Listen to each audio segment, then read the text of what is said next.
Hey guys, welcome back to my channel. Guys, आज इस video में हम बनाने वाले हैं designer baby frock for 3 to 4 year baby girl. जिसके लिए यहाँ पे मैंने प्लेन फैब्रिक लिया हुआ है। ये मैंने टाफिटा का फैब्रिक लिया हुआ है जो है सिर्फ 1 metre. So guys, let's get started. देखिए, सबसे पहले फैब्रिक को हमने 4 फोल्ड किया हुआ है और ये 4 फोल्ड मैंने लिया है अप्रॉक्स 13 इंचेस जितना। अब हम मार्किंग करेंगे तो यहाँ से शोल्डर का पार्ट में लूँगी 5.5 इंचेस, आर्म होल भी मैं लूँगी यहाँ पे 5.5 इंचेस। दोनों पॉइंट्स को ज्वाइन करते हुए हमें लाइन ड्रॉ कर लेना है। अब देखिए, यहाँ पे लेना है हमें चेस्ट का पार्ट, तो वो मैं ले रही हूँ 9 इंचेस। यहाँ पे चेस्ट का जो भी मेजरमेंट हो उसे डिवाइड बाई 4 करके उसमें 1 इंच ऐड करना है सिंगल आर्म्स के लिए। फ्रंट पार्ट में हमें 1/2 इंच एक्स्ट्रा लेना है जॉइनिंग के लिए, तो यहाँ पे मैं लूँगी 9.5 इंचेस। ये होगा सिर्फ हमारे फ्रंट पार्ट के लिए। ऊपर से कमर की लेंथ मार्क करनी है हमें, मैं ले रही हूँ यहाँ पे 12 इंचेस। और यहाँ पे हमें लेनी है कमर की चौड़ाई, वो मैं ले रही हूँ 8 इंचेस। तो यहाँ पे 8 पे हमें मार्क करना है और फ्रंट के लिए एक्स्ट्रा 1/2 इंच हमें मार्क करना है जॉइनिंग के लिए। तो इस तरह के हमें 2 मार्क करने हैं और यहाँ पे हम दोनों पॉइंट्स को इस तरह से जॉइन कर लेंगे।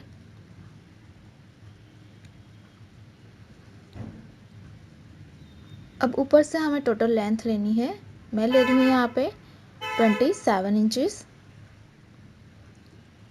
और जो हमने मार्किंग किया था उसे हमें क्रॉस में एक्सटेंड कर लेना लेंथ तक। तो इस तरह से दोनों पॉइंट्स को हम नीचे तक एक्सटेंड करेंगे क्रॉस में इस तरह से। अब यहाँ पे हमें राउंड शेप देते हुए हमें आर्म होल ड्रॉ कर लेना है। तो ये हो गया हमारा आर्म होल। नेक की चौड़ाई मैं लूँगी यहाँ पे सिर्फ 2.5 इंचेस और लेंथ भी मैं लूँगी यहाँ पे 2.5 इंचेस। और यहाँ पे हम राउंड शेप ड्रॉ करेंगे।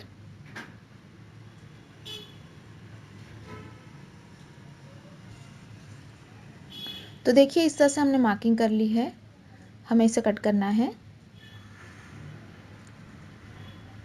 तो इस तरह से ये हमने कट कर लिया है। अब हमें दोनों पार्ट्स को सेपरेट कर लेना है, फ्रंट और बैक को, और हम इसे वापस अच्छे से 2 फोल्ड में रखेंगे।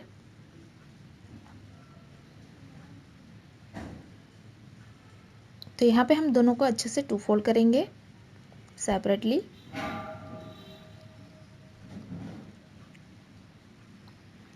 उसके बाद ये जो हमारा बैक का पार्ट है उसमें जो हमने 1/2 इंच की लाइन ड्रॉ की थी उसे हमें कट कर लेना है।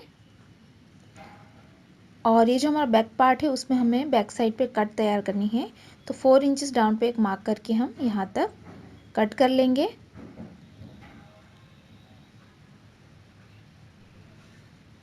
तो ये होगा हमारा बैक का पार्ट। और ये जो हमारा फ्रंट का पार्ट है उसे हमें सेंटर से कट करके 2 हिस्सों में डिवाइड कर लेना है। तो ऊपर से नीचे तक हम कट लगाएंगे।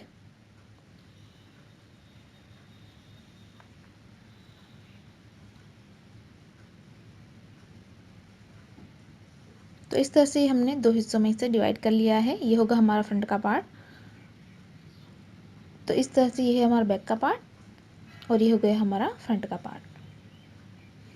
अब ये देखिए, स्लीव्स को कट करने के लिए फैब्रिक को हमने 4 फोल्ड किया हुआ है और ये 4 फोल्ड मैंने लिया है अप्रॉक्स 7.5 इंचेस जितना। अब यहाँ से 2.5 इंचेस डाउन पे एक मार्क कर लेना है और यहाँ से हमें स्लीव्स का शेप ड्रॉ करना है। तो इस तरह से हमने स्लीव्स का शेप ड्रॉ कर लिया है। स्लीव्स की लेंथ मैंने ली है यहाँ पे 5 इंचेस और यहाँ पे आएगी हमारी स्लीव्स की चौड़ाई, वो मैं ले रही हूँ यहाँ पे 5.5 इंचेस। और यहाँ पे हम लाइन ड्रॉ करेंगे। तो इसे हमें कट कर लेना है। तो इस तरह की 2 स्लीव्स है हमारे पास। अब देखिए, सेंटर में पैटर्न करने के लिए फैब्रिक को मैंने इस तरह से 2 फोल्ड किया हुआ है और इसकी लेंथ मैंने ली है 20 इंचेस के करीब। अब यहाँ से 1 इंच पे हम एक मार्क करेंगे फोल्डेड एरिया से और ये जो हमारा मार्किंग है उसे हमें इस तरह से क्रॉस में एक्सटेंड कर लेना है नीचे तक। तो लेंथ तक हम इस तरह से क्रॉस में इसे एक्सटेंड कर लेंगे इस लाइन को और हमें इसे कट कर लेना है। तो इस तरह का पार्ट हमने कट कर लिया है, इसे हमें फ्रंट पार्ट में पैटर्न के लिए यूज़ करना है। अब बढ़ते हैं स्टिचिंग की ओर। तो एक पार्ट के ऊपर दूसरा पार्ट हम उल्टा रखेंगे, राइट के ऊपर रॉन्ग रखना है। यहाँ पे हम दोनों पार्ट्स को अच्छे से मिलाएंगे। उसके बाद यहाँ पे हमें 4 इंचेस पे एक मार्क कर लेना है और यहाँ से यहाँ तक हमें सिलाई लगा के इसे ज्वाइन करना है, इतना सा पार्ट। तो यहाँ तक हमने इसे ज्वाइन कर लिया है। अब यहाँ पे हमें जो हमने कॉन्ट्रास्ट में फैब्रिक कट किया था उसे प्लेस करना है इस तरह से राइट साइड पे, और इसके ऊपर हम इस पार्ट को रखेंगे।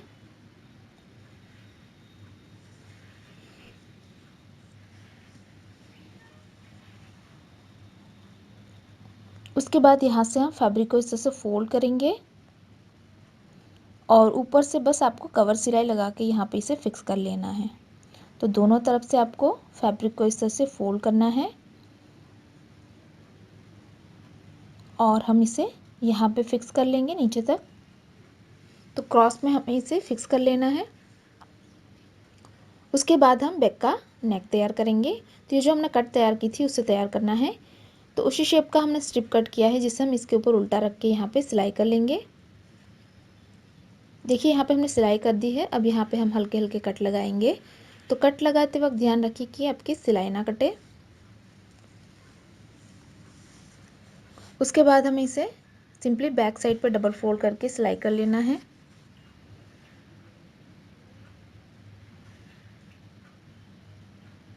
तो इस तरह से हमने बैक साइड पर कट तैयार किया हुआ है। अब एक पार्ट के ऊपर दूसरा पार्ट हम इस तरह से उल्टा रखेंगे और यहाँ पे हम करेंगे शोल्डर फिटिंग। तो दोनों शोल्डर्स को मिलाते हुए आपको शोल्डर फिटिंग कर लेना है। ये देखिए हमने शोल्डर फिटिंग कर लिया है। अब हम यहाँ पे कॉलर की लेंथ मेजर करनी है। तो यहाँ से एक एंड से दूसरे एंड तक हम इसकी लेंथ मेजर करेंगे।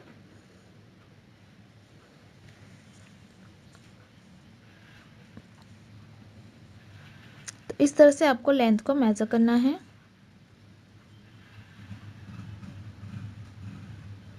तो इसकी लेंथ है यहाँ तक 17 इंचेस के करीब, प्लस 1 इंच हमें एक्स्ट्रा ऐड कर लेना है। तो 18 इंचेस का मैंने इस तरह का स्ट्रिप कट किया हुआ है जिसे हमें इस तरह से 4 फोल्ड करना है सबसे पहले।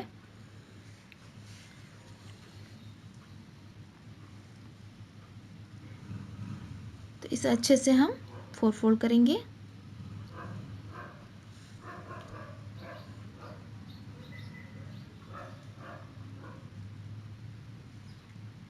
उसके बाद यहाँ पे ये 4 फोल्ड मैंने लिया है अप्रॉक्स 9.5 इंचेस जितना, और लेंथ मैंने ली है 2.5 इंचेस। ये 4 फोल्ड है हमारा। अब यहाँ से हमें शेप ड्रॉ करनी है। तो इस तरह से हम राउंड शेप ड्रॉ करेंगे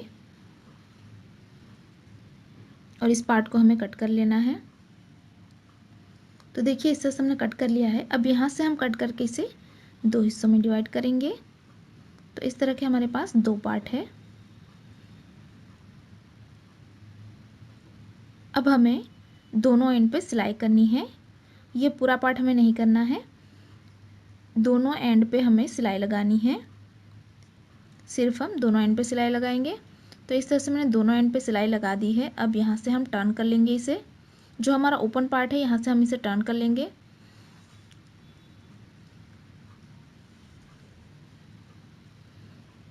तो इसे हमें राइट साइड पे टर्न कर लेना है।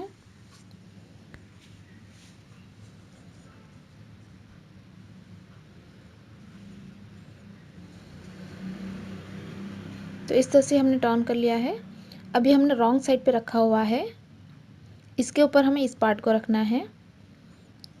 तो यहाँ से हम इसे लगाना स्टार्ट करेंगे। तो यहाँ सेंटर तक हमें इसे लगाना है, यहाँ तक हमें सिलाई लगा के इसे फिक्स कर लेना है। और जो हमारा दूसरा पार्ट है उसे हम इस तरफ लगाएंगे। तो इसे भी हमें इसके ऊपर रख के सिलाई कर लेना है। ध्यान रखिए हमें रॉन्ग साइड पे लगाना है। उसके बाद हम इसे राइट साइड पे टर्न कर लेंगे। तो इस तरह से हमने रॉन्ग साइड पे इसे फिक्स कर लिया है। अब हमें इसे कॉलर को राइट साइड पे टर्न कर लेना है। तो यहाँ पे हम इस तरह से राइट साइड पे इसे टर्न कर लेंगे। आप चाहे तो यहाँ पे प्रेस लगा दें ताकि अच्छे से सेट हो जाए। उसके बाद यहाँ पे ऊपर से आपको कवर सिलाई लगा के इसे यहाँ पे लॉक कर लेना है इसे। तो यहाँ पे हमने कवर सिलाई लगा दी है। अब हम स्लीव्स को अटैच करेंगे। तो ये राइट पार्ट है जिसके ऊपर में स्लीव्स को उल्टा रखना है और यहाँ पे हम दोनों तरफ से सिलाई लगा के स्लीव्स को यहाँ पे जॉइन करेंगे। इसी तरह से यहाँ पे भी हम स्लीव्स को उल्टा रख के दोनों तरफ से सिलाई लगा के इसे जॉइन कर लेंगे।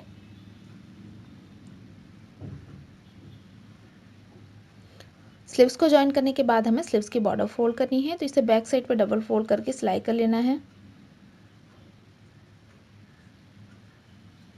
ये देखिए हमने स्लीव्स को यहाँ पे जॉइन कर लिया है।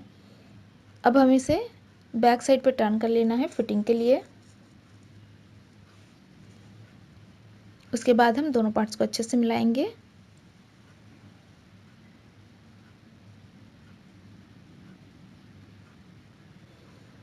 और यहाँ पे हम दोनों आर्म होल को मिलाने के बाद 1 इंच के डिफरेंस पे नीचे तक सिलाई लगा के इसकी फिटिंग कर लेंगे और इस तरफ भी हमें 1 इंच के डिफरेंस पे सिलाई लगा के इसकी फिटिंग कर लेना है, तो हमारी फिटिंग हो जाएगी।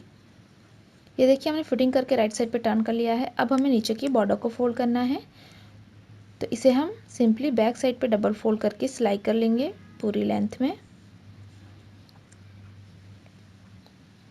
ये देखिए हमने बॉर्डर को फोल्ड कर लिया है और इसी के साथ ही हमारा डिज़ाइन है क्यूट बेबी फ्रॉक बिल्कुल तैयार है। गाइस तैयार है हमारा डिज़ाइन है बेबी फ्रॉक। अगर आपको हमारा डिज़ाइन अच्छी लगी तो वीडियो को लाइक करें, शेयर करें और गाइस अभी तक आपने हमारे चैनल को सब्सक्राइब नहीं किया है तो प्लीज़ इसे सब्सक्राइब करें और साथ ही साथ उस बेल आइकन पर क्लिक करें ताकि आप हमारे आने वाली कोई भी वीडियोज़ को मिस ना करें। Thanks for watching, bye.